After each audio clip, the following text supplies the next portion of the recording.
Can intermittent fasting double your risk of dying from a heart attack? That's the headline that's been flooding social media this past week, and chances are you clicked on it. Not because you enjoy drama, but because you genuinely care about your health. Maybe you've been fasting, cutting carbs, skipping dinner, or eating only within an 8-hour window, all for one goal: to live healthier, to prevent heart failure, stroke, and lower cholesterol.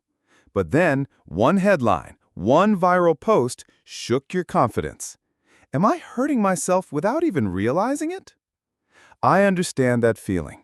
I'm an internal medicine doctor specializing in cardiology in Brooklyn.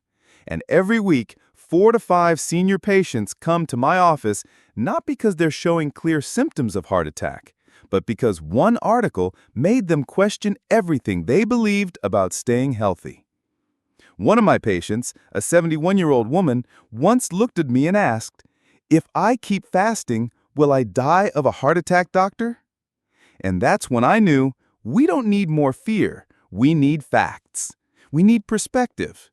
We need to see the line between medical evidence and clickbait headlines. I'm not here to say you're wrong. I'm not here to defend or attack intermittent fasting. I'm here as a physician to help you see clearly what you should worry about, what the real heart failure symptoms are, and how to protect your heart without getting lost in fear. But before we go any further, you need to hear Linda's story, a woman who stopped fasting after reading that headline and ended up in the hospital just 2 weeks later. Caroline, 66 years old, living in Sacramento, California, was a strong woman. She had already overcome 2 knee surgeries. But in recent years, after retirement, her weight began to spiral out of control. Doctors warned her elevated cholesterol, slightly high blood pressure, and signs of early-stage heart failure unless she made major lifestyle changes. Caroline didn't want to depend on medications, so she turned to intermittent fasting, following the 16-8 method, fasting from 7 p.m. to 11 a.m. the next day. She also adopted a low-carb diet, similar to keto, walked every morning, and drank plenty of water. After 6 months, she lost 15 pounds, especially around her belly, and her blood pressure stabilized. She said she felt lighter, had more energy, and no longer experienced shortness of breath climbing stairs.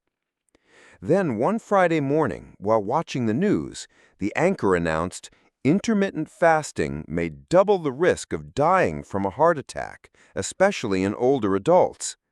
Caroline froze. She remembered her father, who died of a heart attack at age 68. That was just 2 years older than she is now. That same day, she quit fasting. She went back to breakfast, toast, cereal, and orange juice, just to be safe. A week later, she felt fatigue creeping back in. Sleep was harder. Her heartbeat became irregular at night. 2 weeks later, she was rushed to the ER with symptoms of heart attack, chest pain, cold sweats, and erratic blood pressure. The diagnosis? It wasn't a full-blown heart attack, but the doctor confirmed her heart was weaker than before. Now let me ask you this. What would you do? Would you trust the results you see in the mirror, or panic because of a single headline? The warning about intermittent fasting increasing the risk of a heart attack actually came from an observational study, published in a major medical journal, but not from a randomized controlled trial, or RCT. And that's the key point. Observation does not equal causation. Here's how the study was conducted. Researchers asked participants what they ate in the past 24 hours, then used that memory to categorize them as intermittent fasters or regular eaters. But here's the issue. People don't always remember meals accurately, especially older adults or those with chronic conditions.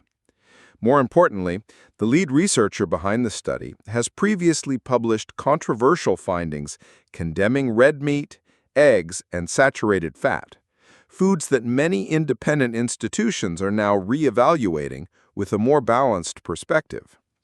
The study was also funded by the American Heart Association, an organization that, for decades, promoted vegetable oils over animal fat. Today, many cardiologists argue that industrial omega-6 oils can trigger vascular inflammation, a hidden risk factor behind heart failure and heart attack. As Harvard Health clearly states, observational studies cannot prove cause and effect. They're useful for generating hypotheses, not confirming them.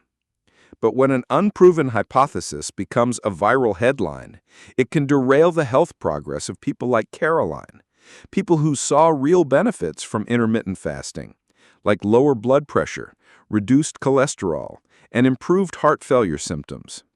The real danger isn't in the study itself, it's how the media distorts it. If you rely on a single observational study to claim that intermittent fasting causes heart attack, you're only seeing part of the picture. Because when we look at stronger scientific evidence, randomized controlled trials, peer-reviewed studies, the story changes completely. A study published in Cell Metabolism showed participants who followed intermittent fasting for 12 months, combined with resistance training, experienced sustainable weight loss, lower inflammatory markers, improved insulin sensitivity, and significant improvements in blood lipids, higher HDL, lower LDL, and triglycerides.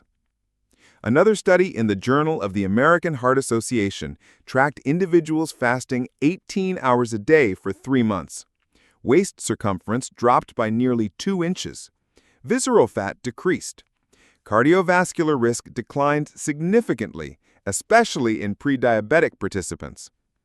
A meta-analysis of 4 randomized controlled trials with over 500 participants found that intermittent fasting led to an average blood pressure reduction of 5 to 8 millimeters mercury, decrease in total cholesterol and triglycerides, a major drop in fasting insulin, a marker of insulin resistance which underlies many cases of heart failure. Even among women undergoing chemotherapy for breast cancer, intermittent fasting was linked to less visceral fat, fewer metabolic disruptions, more stable heart rate, and improved quality of life. According to Mayo Clinic, intermittent fasting may support heart health when done correctly and under medical supervision. So instead of panicking over a one-sided warning, look at the real data.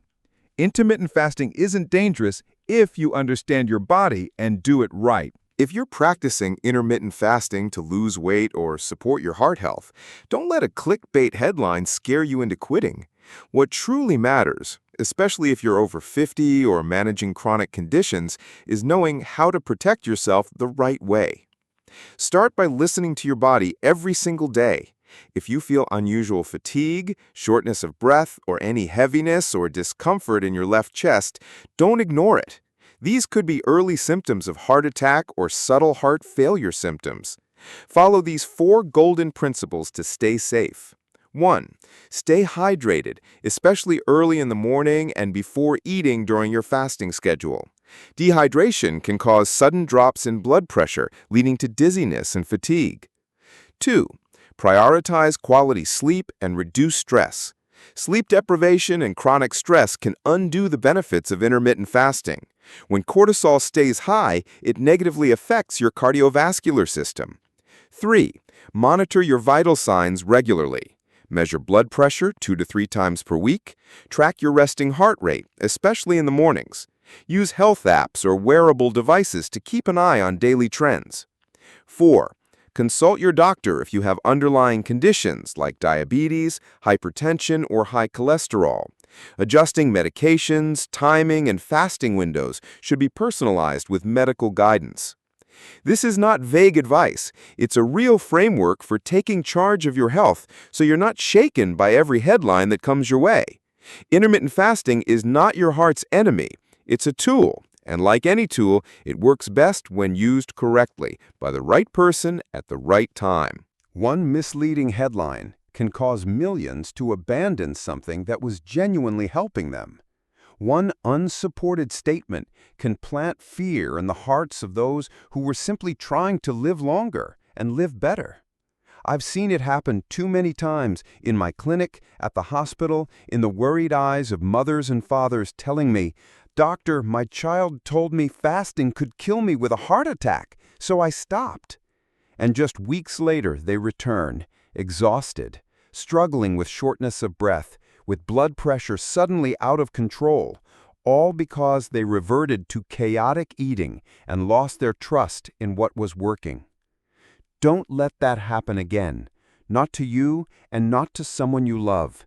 If you've made it this far, it means you're someone who wants to understand the truth, someone who knows that in a world full of viral headlines, the truth still matters.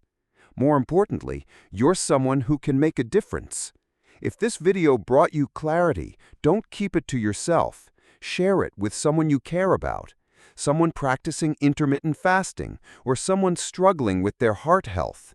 One click to share could be the first step to saving a heart. And if you're still hesitating, please don't wait any longer. Don't wait until you face heart failure or a real heart attack to take action. Because the truth is, you may not get a second chance. Life begins with understanding, and sometimes sharing that understanding is the most powerful act of love.